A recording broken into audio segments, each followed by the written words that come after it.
पुणे जिल्ह्यातील शिरूर तालुक्यातील केंदूर पऱ्हाडवाडी येथे श्रीमद भागवत कथेला भक्तांचा उत्स्फूर्त प्रतिसाद मिळत असून धार्मिक वातावरणात हा सोहळा मोठ्या उत्साहात सुरू आहे.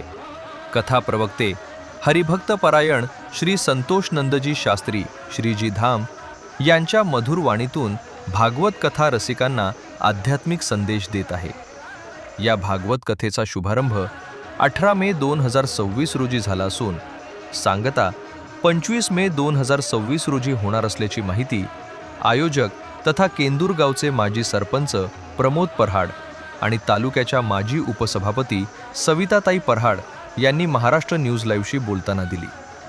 कथेच्या 5व्या दिवशी महाराष्ट्र राज्याचे माजी मंत्री तथा शिरूर आंबेगावचे ज्येष्ठ नेते दिलीपराव वळसे पाटील यांनी कथास्थळी भेट देत उपस्थित भाविकांना मार्गदर्शन केले. यावेळी बोलताना त्यांनी माणसाला जीवनात प्रगती करायची असेल तर नेहमी सत्याचा मार्ग स्वीकारावा आणि कुटुंब एकत्र ठेवावे असा मोलाचा संदेश दिला. या कार्यक्रमाला भीमाशंकर सहकारी साखर कारखान्याचे चेअरमन बाळासाहेब भेंडे, शिरूर आंबेगाव राष्ट्रवादी युवक काँग्रेसचे अध्यक्ष मानसिंग भैया पाचुनकर, मार्केट कमिटीचे माजी सभापती प्रकाश बापू पवार, पंचायत समिती सदस्य सुचित्रा थिटे, उद्योगपती सनीदादा ठिटे, जिल्हा परिषद सदस्य प्रफुल्ल शिवले, पंचायत समिती सदस्य वंदनाताई पवार, माजी सदस्य भगवानराव शेळके तसेच राष्ट्रवादी युवक काँग्रेसचे अध्यक्ष प्रवीण ढोकले आदी मान्यवरांनी उपस्थिती लावली. संपूर्ण कार्यक्रम यशस्वी करण्यासाठी केंदूर ग्रामस्थ, महिला आणि युवक वर्ग यांचे विशेष सहकार्य लाभत असल्याचे आयोजकांनी सांगितले. महाराष्ट्र न्यूज लाईव्हसाठी मुख्य संपादक धनंजय तोडकर, केंदूर, शिरूर, पुणे. आज पऱ्हाडवाडी ग्रामस्थ, केंदूर ग्रामस्थ, प्रमोदजी पऱ्हाड आणि त्यांच्या कुटुंबियांनी आणि आपण सर्वांनी आयोजित केलेले या श्रीमद भागवत कथेच्या निमित्तानं ज्यांनी आपल्याला या भागवत कथेच्या माध्यमातून आपल्या जगण्याचा अर्थ सांगितलेला, आपल्या जीवनाच्या प्रवासाची दिशा आपल्याला दिलेली असे भागवताचार्य संतोषानंद शास्त्री, संतोष आनंद आणि शास्त्री अशी त्याची फोड आहे. आणि अतिशय सुंदर पद्धतीने आपण कथा सांगितली. खरं तर उशीर खूप झालेला आहे. मी एकदा बोलायला लागलो थांबत नाही. शिक्षण मंत्री झालो नव्हतो तोपर्यंत थांबायचं लवकर, पण शिक्षण मंत्री झाल्यावर थोडं मी जास्त बोलायला लागलो.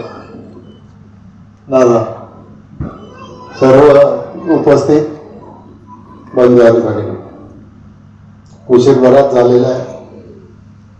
आज या श्रीमद भागवत कथेच्या निमित्तानं मला आज आपल्यात उपस्थित राहता आलं, कथेचा आनंद घेता आला. तसं तर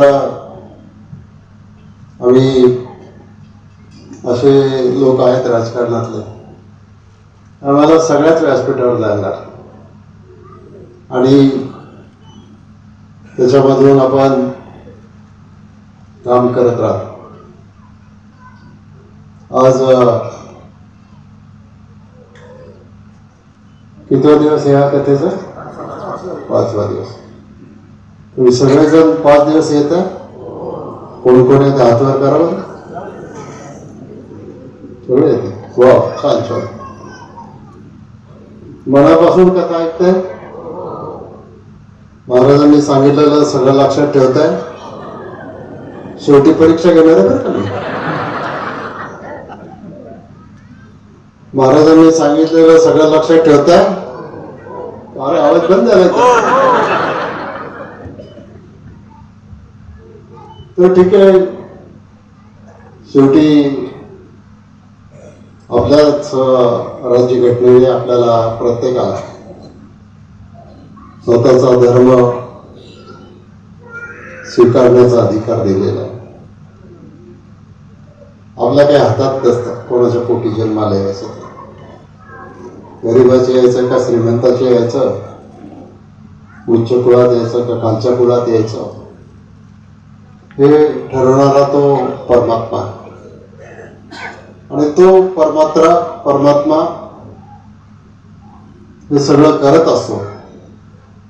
आपण सगळ्यांनी त्याला सामोरं गेलं पाहिजे.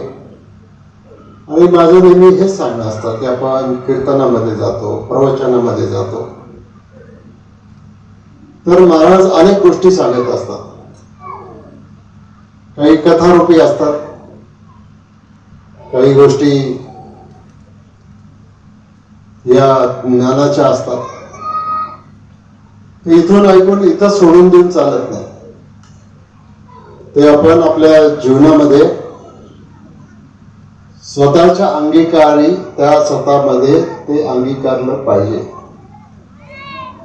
कृष्णाची कथा नुसतीच कथा नाही, त्याच्यामध्ये जो काला मुख्य गाभा आहे त्या कथेचा, तो काला याचा अर्थ असा आहे, सगळ्या जाती धर्माच्या लोकांनी एकत्र येऊन एका विचारानं एकत्र राहून त्याच्यामधून आनंद केला पाहिजे आणि कुठलाही भेदाभेद आपल्याला त्याच्यामध्ये आपसात राहता कामा.